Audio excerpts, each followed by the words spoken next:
नमस्कार दर्शक बंधु, आज आम जाना सुभद्रा योजना फॉर्म आवेदन प्रक्रिया माने सुभद्रा योजना फॉर्म को आपण किपरि भावे लिखिबे एवं आवेदन करिवे। तेणुक चलतु आउ डेरी न करिकी वीडियो को चली जावा देखिबा केमिति लिखा जाउची फॉर्म टी को आपण केमिति फिलअप करिवे। चलतु मु आपन को संपूर्ण भावे जणाइबी। तेणुक एथिरे किछि बड़ कथा नाही, आपण एहा को सांगे सांगे शिखि पारिबे। देखिकी आपण निज फॉर्म निजे आपण घरे बसी फिलअप करिवे। आपण का पाखु भी जीवा दरकार नाही, आपण निज फॉर्म टी को आपण निजे भरि पारिबे। ताले चलतु केमिति भरा जाउची जानिबा। एक नंबर रे संपूर्ण नाम आधार अनुजाई आपणकर आधार कार्ड रे जो नामटी थिबो आपण सेही आधार कार्ड रो नामटी एठारे देबे। एडी देजी आधार कार्ड रो नामटी एठारे आधार कार्ड रो नामटी देबे। तापरे आधार संख्या माने आपणकर आधार कार्ड रे जो नंबर टी थिबो आपण सेही आधार कार्ड रो संख्याटी एठारे देबे होला। तापरे स्वामी बा पितांक नाम आपणकर स्वामी बा आपणक पितांक नाम एठारे लिखिदेवे। मु एठारे लिखि देइछि, आपण लिखिदेवे एठारे। तापरे हेउछि जन्म तारीख आपणकर आधार कार्ड रे जो माने जन्म तारीखटी अछि आपण से आधार कार्ड को देखिकी सेथरे जो आधार कार्ड रे आपणकर जन्म तारीख नंबर टी लिखा थिबो सेही नंबर टी को एथारे दे देबे। तापरे वर्ग माने आपण जदिका जनरल किंबा ओबीसी हेतिबे ताले एठारे टिक चिन्ह मारिबे। आ जदिका आपण एससी एसटी हेतिबे ताले एठारे टिक चिन्ह मारिबे। एठे टिक चिन्ह मारिबे, एठे टिक चिन्ह मारिबे एससी एसटी। जदि आपण जनरल हेतिबे ताले एठे मारिबे किंबा ओबीसी हेतिबे एठे मारिबे एई जगह रे। तापरे 6 नंबर शारीरिक भिन्नक्षम आपण जदि शारीरिक भिन्नक्षम अटंती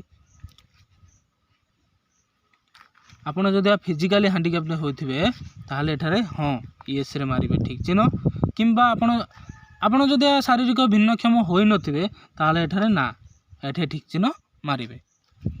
तापरे आधार संयुक्त मोबाइल नंबर आपण आधार कार्ड रे जो मोबाइल नंबर टी अछि आधार कार्ड रे जो मोबाइल नंबर टी आपणकर लिंक अछि आपण से मोबाइल नंबर टी को एठारे दे देबे। एठारे एमति दे देबे, भर देबे। वीडियोटी को पूरा संपूर्ण भावे भल भावे देखंतु, स्किप करंतु नाही। स्किप करले आपण जमारू भी बुझी पारिबे नाही। आपण कुआडे भी जीवा दरकार नाही, निज फॉर्म निजे भरि पारिबे। देखंतु 8 नंबर रे विकल्प मोबाइल नंबर आपणकर घरे जो मोबाइल अच्छी से मोबाइल नंबर टी को आपण दे पारे। आपण बापांकर हो, माँकर हो, भाईकर हो, जार भी हो एठारे विकल्प मोबाइल नंबर टी दे देबे एठारे। किंतु एठारे आपणकर आधार कार्ड रे जो मोबाइल नंबर टी लिंक थिबो एठारे आपण देबे। एठारे आपणकर घर परिवार जो मोबाइल नंबर थिबो सेटा को एठारे देबे। तापर आपणकर जिला मोर जिला कटक, मुझे कटक करछि। आपणकर मयूरभंज थिबो किंबा भद्रक थिबो किंबा केन्दुझर थिबो आपण से जिला को आपण देबे एठारे। तापर ग्रामांचल निमंते क ग्राम आपण जदि ग्राम रे रहउथिबे ताहले एठाई आपणकर ग्रामर ना लिखिबे। आउ जदि सहरांचल रे रहउथिबे एठाई आपणकर वार्ड नंबर लिखिबे हला। आमे तो ग्राम रे रहउचे, हमर ग्रामर नाम होछि खळीपल्ली। मु एठारे स्मॉल रे लिखि दैछि, स्मॉल अक्षर रे। आपण कैपिटल रे लिखिबे। आपण जदि लिखिबे पूरा कैपिटल रे लिखिबे। देखंतु एठे जेंति कैपिटल रे मोर ना लिखा आइछि, एठे भी बापांग ना लिखा आइछि। कैपिटल रे लिखिबे। जदि स्मॉल रे लिखुचंती स्मॉल रे लिखिबे। आपण जदि ओडिया रे चाहिबे ओडिया रे संपूर्ण लिखि पारिबे। आपण जदि चाहिबे इंग्लिश रे ताहले इंग्लिश रे संपूर्ण लिखि पारिबे, किछि असुविधा नै। किंबा किंतु अधा ओडिया अधा इंग्लिश एमिति लिखिबे नाही। एमिति हेले आपण फॉर्म टी को रिजेक्ट कर दिया जिवो। तेणुक आपण टोटाल इंग्लिश रे लिखिबे, कैपिटल रे लिखिले भल। एठे आपण ग्रामर नाम एटा कैपिटल रे लिखिबे खळीपल्ली। तापरे मोर ग्राम पंचायत होछि जगन्नाथपुर, एठार भी कैपिटल रे लिखिबे आपण। तापरे ब्लॉक बांकी कैपिटल रे अछि BANKI हला। आ आपण जदा ग्राम रे रहउथिबे ताले एटा फिलअप करिवे। आ सहरांचल रे रहउतले एठे आपण 1 नंबर लिखिबे, एटा फिलअप करिवे। शहर नगर रो नाम लिखिबे, एटा सहरांचल रो।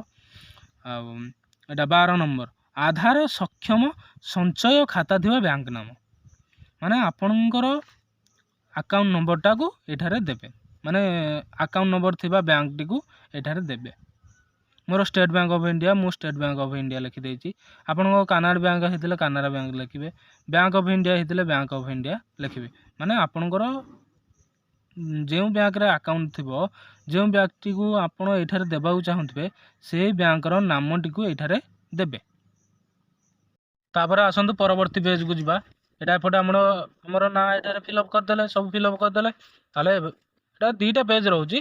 तापर एपटे पेज को आसीबे, एपटे पढ़िबे। एपटे किछि नाही, एपटे खाली पढ़िबे एवं ए बॉक्स मानकरे ठीक चिन्ह मारिबे। मु एतद द्वारा घोषणा करूअछि जे पूर्व पृष्ठारे उल्लिखित तथ्य मोर ज्ञान अनुसार सत्य अटे। मु ज्ञात जे एथिरु कोनोसी मिथ्या प्रमाणित हेले एही आवेदन को प्रत्याख्यान करा जाई पारे एवं आईनगत कठोर कार्यानुष्ठान ग्रहण करा जाई पारे। दयाकरी प्रযোज्य स्थान रे ठीक चिन्ह मारंतु। एटा पढ़िबे एवं ठीक चिन्ह बॉक्स रे मारिबे। मु ओडिशार बासी अटे, आपण ओडिशार बासी रंदी ठीक चिन्ह मारिबे। 1 जुलाई 2024 सुधा मोर बयस 21 वर्ष किंबा ताठारो अधिक बा 60 वर्ष रु कम अटे। जो माँ माने बा भौणी माने यही सुभद्रा योजना अप्लाई करूछंती, आपनकर बयस यही 1 जुलाई 2024 रु माने 21 वर्ष रु अधिक आपनकर होइतिबा दरकार एवं 60 वर्ष रु कम होइतिबा दरकार होइथिले आपण एठारे एलिजिबल ठीक चिन्ह मारिबे। आ जदि 1 जुलाई 2024 सुधा आपनकर 21 वर्ष आपनको हेइ नाही किंबा आपनकर बयस 60 वर्ष रु अधिक अछि, ताले आपण एथि पई एलिजिबल होई परिबे नाही। तण करी आपनकर बयस जदि 1 जुलाई 2024 सुधा 21 वर्ष रु अधिक अछि एवं 60 वर्ष रु कम अछि, ताले आपण एठारे ठीक चिन्ह मारि परिबे। मु कोनोसी राज्य किंबा केंद्र सरकारक योजना अधीन रे मासिक 1500 टंका अथवा तद्रुध किंबा वार्षिक 18,000 टंका अथवा तद्रुध आर्थिक सहायता पाउ नाही। आपण जदि सरकारक ठारू मासिक 1500 टंका एवं वर्षक 18,000 टंकार किंबा 18,000 टंका ठारू अधिक सहायता पाउ नांती, ताले आपण एठारे ठीक चिन्ह मारिबे। आ जदिका पाउछंती ताले आपण एथि पई एलिजिबल नुहंती, आपण एहाको अप्लाई कर परिबे नाही, आपणकर कटि जो अप्लाई कले। तण करी आपण जदिका सरकारक ठारू 1500 टंका मासिक एवं वार्षिक 18,000 टंकार अधिक सहायता पाउथिबे, ताले आपण एथि पई एलिजिबल होई परिबे नाही। जदिका पाउ ना ताले आपण एलिजिबल एठा ठीक चिन्ह मारिबे। तापर आसीबा आरो बॉक्स को। मु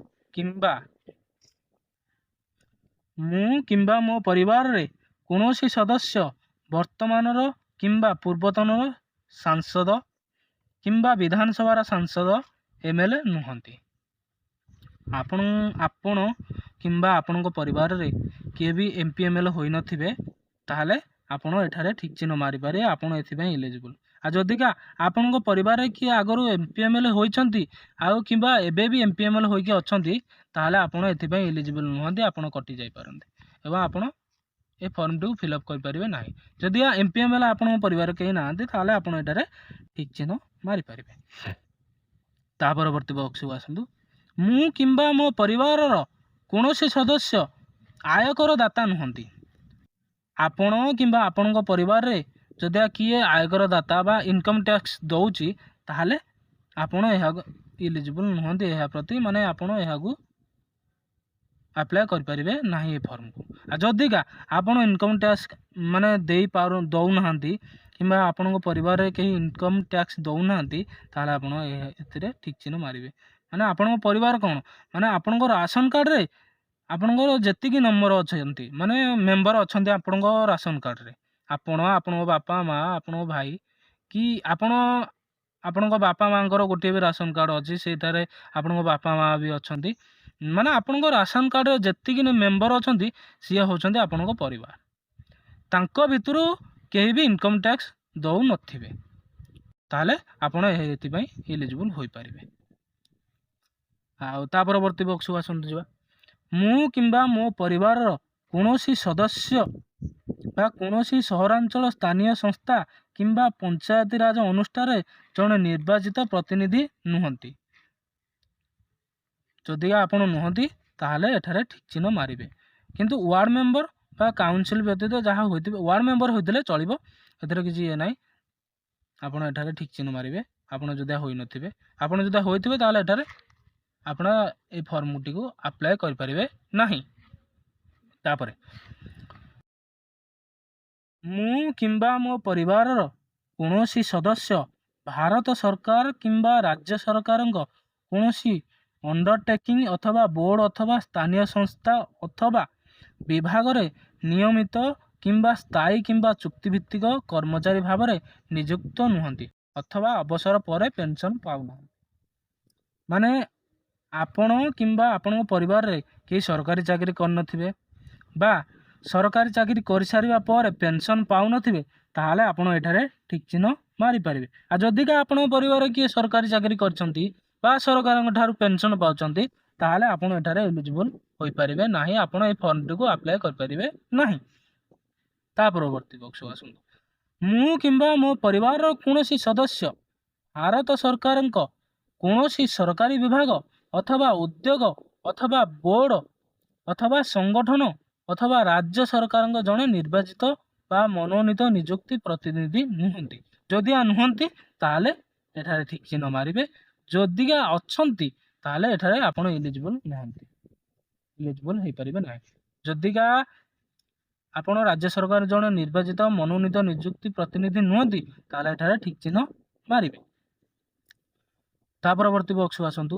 ମୋର କିମ୍ବା ମୋ ପରିବାରର କୌଣସି ସଦସ୍ୟଙ୍କର 5 ଏକରରୁ ଅଧିକ ଜଳସେଚିତ କିମ୍ବା 10 ଏକରରୁ ଅଧିକ ଅଣଜଳସେଚିତ ଜମି ନାହିଁ। ଯଦିକା ନାହିଁ ଆପଣ ଏଠାରେ ଠିକ୍ ଚିହ୍ନ ମାରିବେ। ଯଦିକା ଅଛି ଆପଣ ଏଥିପାଇଁ ଏଲିଜିବଲ୍ ନୁହନ୍ତି, ଆପଣ କଟିଯିବେ, ଆପଣ ଆପ୍ଲାଏ କରିପାରିବେ ନାହିଁ। ତା ପରବର୍ତ୍ତୀ ବକ୍ସକୁ ଆସନ୍ତୁ। ମୋର କିମ୍ବା ମୋ ପରିବାରର କୌଣସି ସଦସ୍ୟଙ୍କର 4 ଚକିଆ ମୋଟର ଯାନ ନାହିଁ, କିନ୍ତୁ ଟ୍ରାକ୍ଟର, ମିନି ଟ୍ରକ୍ ଏବଂ ଛୋଟ ବାଣିଜ୍ୟିକ ଯାନ ଏବଂ ଅନ୍ୟ ସାମାନ ହାଲୁକା ମାଲବାହୀ ଯାନ ବ୍ୟତୀତ ଆଉ ଯଦି ଆପଣଙ୍କର 4 ଚକିଆ ଯାନ ମାନେ କାର୍, ଟ୍ରକ୍, ବସ୍ ଯଦି ଅଛନ୍ତି ମାନେ ତାଠାରୁ ଅଧିକ ଅଛି କି କାର୍ ଥିବ, ତାହେଲେ ଆପଣ ଏଥିପାଇଁ ଏଲିଜିବଲ୍ ହୋଇପାରିବେ ନାହିଁ। ଯଦିକା ଆପଣଙ୍କର 4 ଚକିଆ ଯାନ ନାହିଁ ତାହେଲେ ଆପଣ ଏଠାରେ ଠିକ୍ ଚିହ୍ନ ମାରିପାରିବେ, ଆପଣ ଏଥିପାଇଁ ଏଲିଜିବଲ୍। ତା ପରବର୍ତ୍ତୀ ବକ୍ସକୁ ଆସନ୍ତୁ। ମୋ ପରିବାରର ବାର୍ଷିକ ଆୟ 2.5 ଲକ୍ଷ ଟଙ୍କାରୁ କମ୍, କେବଳ 2,50,000 ଟଙ୍କା ଆପଣ ଯଦି ଇନକମ୍ କରୁଥିବେ ବର୍ଷକୁ, ତାହେଲେ ଆପଣ ଏଥିପାଇଁ ଏଲିଜିବଲ୍ ଅଛନ୍ତି। ଯଦି 2.5 ଲକ୍ଷ ଟଙ୍କାରୁ କମ୍ ହୋଇଥିବ ତାହେଲେ ଆପଣ ଏଠାରେ ଏଲିଜିବଲ୍ ହୋଇପାରିବେ। 2.5 ଲକ୍ଷ ଟଙ୍କାରୁ ଅଧିକ ହୋଇଥିଲେ ଆପଣ এই ଫର୍ମଟିକୁ ଫିଲ୍ଅପ୍ କରିବେ ନାହିଁ, ଆପଣ ଏଥିପାଇଁ ଏଲିଜିବଲ୍ ନୁହନ୍ତି। ଆପଣଙ୍କ ପରିବାର ଯଦି 2.5 ଲକ୍ଷ ଟଙ୍କାରୁ ଅଧିକ ଥିବ ମାନେ ବାର୍ଷିକ ଇନକମ୍, ତାହେଲେ ଆପଣ ଏଥିପାଇଁ ଏଲିଜିବଲ୍ ନୁହଁ। ଆପଣଙ୍କ ପରିବାର ଯଦି 2.5 ଲକ୍ଷରୁ କମ୍ ଇନକମ୍ ହେଉଛି ତାହେଲେ ଆପଣ ଏଥିପାଇଁ ଏଲିଜିବଲ୍, ଆପଣ ଏଠାରେ ଠିକ୍ ଚିହ୍ନ ମାରିବେ। ତାପରେ ଆସନ୍ତୁ, ଏହାକୁ ଆପଣ ଯଦି ଚାହିଁବେ ପଢ଼ିପାରିବେ, କିଛି ଅସୁବିଧା ନାହିଁ। ଏଥିରେ କିଛି ଲେଖିବାର ନାହିଁ, କିଛି ନାହିଁ। ଆପଣ ଆକୁ ଚାହିଁବେ ଯଦି ଭଲ ଭାବେ ପଢ଼ିପାରିବେ ଗୋଟି ଗୋଟି କରି। ଆଉ ମୁଁ ତ ଏହାକୁ ପଢ଼ି ସାରିଛି, ଏଥିରେ କିଛି ଅସୁବିଧା ନାହିଁ, ଆକୁ କିଛି ଦରକାର ନାହିଁ। ତାପରେ ଲାଷ୍ଟକୁ ଦେଖନ୍ତୁ, ଆବେଦନକାରୀଙ୍କ ଦସ୍ତଖତ, ମାନେ ଯିଏ ଆବେଦନ କରୁଥିବେ ଏ ଫର୍ମଟିକୁ, ଏ ସୁଭଦ୍ରା ଯୋଜନା ଫର୍ମଟିକୁ, ତାଙ୍କର ନାମ ଏଠାରେ ଲେଖିବେ। ମାନେ ଆପଣ ନିଜର ନାମ ନିଜର ଏଠାରେ ଲେଖିବେ, ଆପଣଙ୍କ ଦସ୍ତଖତ ମାରିଦେବେ। ମାନସ ସାମନ୍ତରା। ତାପରେ ଏଠାରେ ଆପଣ ଯେଉଁଦିନ ଆବେଦନ କରୁଥିବେ ତାର ତାରିଖଟା ଏଠାରେ ପକାଇଦେବେ। ଯେଉଁଦିନ ଏଇଟା ଆବେଦନ କରିବେ ତାର ତାରିଖଟା ଆପଣ ଏଠି ପକାଇଦେବେ। 08/09, ମାନେ ଏଇଟା ଓଡ଼ିଆ ନାହିଁ, ଆପଣ ଇଂଲିଶରେ ପକାଇବେ, ଯେମିତି ପକାଇ ପାରିବେ। ଏଠାରେ ଆପଣଙ୍କର ମାନେ ତାରିଖଟା ପକାଇ ଦେବେ। ଏଠାରେ କିଛି ଇଏ ନାହିଁ। ଆପଣଙ୍କ ଯେଉଁଦିନ ଆପଣ ଏହି ସୁଭଦ୍ରା ଯୋଜନା ଫର୍ମଟିକୁ ଆପ୍ଲାଏ କରିବେ ସେଇ ତାରିଖଟାକୁ ଏଠାରେ ପକାଇ ଦେବେ। ତେଣୁକରି ଏତିକି ରହୁଛି ଫର୍ମ ଫିଲ୍ଅପ୍। ଭିଡ଼ିଓଟିକୁ ଭଲ ଭାବେ ଦେଖନ୍ତୁ, ଆଉ ଭିଡ଼ିଓଟିକୁ ଶେଷ ପର୍ଯ୍ୟନ୍ତ ଦେଖନ୍ତୁ, ଆପଣ ପୁରା ବୁଝିପାରିବେ। ଆପଣ କାହା ପାଖକୁ ଯିବା ଦରକାର ନାହିଁ କି ନାହିଁ ଯିବେ ହେରି ମୋ ଫର୍ମଟିକୁ ଟିକେ ଫିଲ୍ଅପ୍ କରିଦିଅ, କାହାକୁ କହିବା ଦରକାର ନାହିଁ। ଆପଣ ନିଜେ ଘରେ ବସି ନିଜ ଫର୍ମଟିକୁ ଫିଲ୍ଅପ୍ କରିପାରିବେ, କିଛି ଅସୁବିଧା ନାହିଁ। ଯଦିକା ମୋ ଭିଡ଼ିଓଟି ପସନ୍ଦ ଆସିଛି ଆପଣଙ୍କୁ, ତାହେଲେ ଭିଡ଼ିଓଟିକୁ ଲାଇକ୍ କରନ୍ତୁ ଏବଂ ପ୍ରଥମ ଥର ପାଇଁ ମୋ ଚ୍ୟାନେଲକୁ ଆସିଥିଲେ ଚ୍ୟାନେଲକୁ ସବସ୍କ୍ରାଇବ୍ କରିନିଅନ୍ତୁ। ଧନ୍ୟବାଦ। ଜୟ ଜଗନ୍ନାଥ।